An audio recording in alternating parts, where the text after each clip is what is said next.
10 साल हो गए थे सऊदी में काम करते हुए। पहला 1 साल कर्ज उतारने, दूसरे तीसरे साल की कमाई बहनों की शादियों की भेंट चढ़ गया। चौथे साल कुछ बचत करके आने की सोचा तो अब्बा की तबीयत खराब हो गई, फिर नहीं आ सका और अब्बा गुजर भी गए। बूढ़ी अम्मा घर पर अकेली थी, लेकिन कोई बचत नहीं तो हिम्मत भी नहीं पड़ी कि 5 साल सऊदी में रहने के बाद खाली हाथ घर जाऊं। लेकिन अम्मा की जिद और बहनों ने भी कहा भैया आ जाओ, हमें कुछ नहीं चाहिए, बस आ जाओ। कहा तो हिम्मत बढ़ी, कुछ उधार बाड़ी करके टिकट लेके वापस आ गया कि कोई बड़ी जिम्मेदारी तो नहीं है, अब यही कुछ कर लेंगे। आने के दूसरे दिन बहन से मिलने गया। बहन भी अब बच्चों वाली हो चुकी थी। आते वक्त भांजे के हाथ पर 100 रुपया रख कर वापस हुआ। दूसरी बहन के यहाँ पहुंचने पर पास के पैसे भी खत्म हो चुके थे, लेकिन उसे ये उम्मीद थी ये बहन जो कुछ ज्यादा नजदीक है कुछ नहीं बोलेगी। वहां से वापसी होने पर भांजे के हाथ पर कुछ नहीं रख पाया।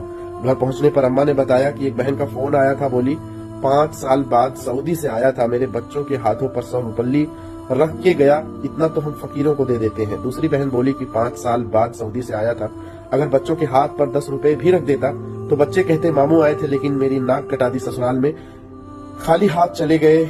मैं अब वहां खड़ा अपने पिछले 10 सालों की कमाई का हिसाब लगा रहा था। ये स्टोरी छपी है आजमगढ़ एक्सप्रेस में। किसकी कहानी है मुझे नहीं मालूम, लेकिन ये एक हकीकत है, ये एक सच्चाई है।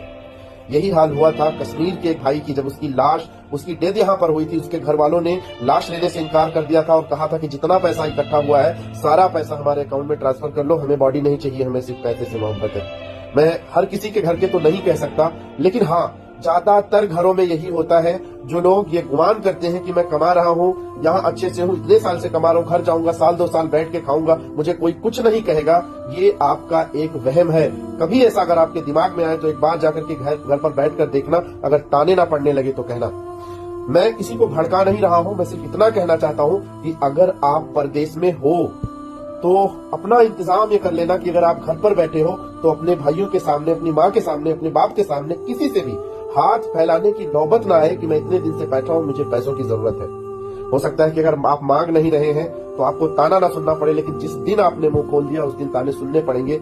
इतने सालों से बैठ के क्या कर रहा है, कमाएगा खाएगा नहीं, कौन तुम्हारा पेट पालेगा। ये एक सच्चाई है, अगर किसी को बुरी लगती है तो लगे, लेकिन ये दुनिया की रीत है। और ये एक नहीं, मैंने अपनी आंखों से कई स्टोरी देखी है, लोग मेरे साथ शेयर करते हैं। 3-4 लाख के करीब जो भी हमारे दोस्त हैं जो मुझसे सोशल मीडिया पर जुड़े हैं, आए दिन ऐसी ना ऐसी स्टोरी, आए दिन ऐसी ऐसी कहानी हमारे साथ शेयर होती है। इसीलिए ये सुनकर तकलीफ होता है कि हाय परदेशियों की जिंदगी, क्या ही जिंदगी है भाई।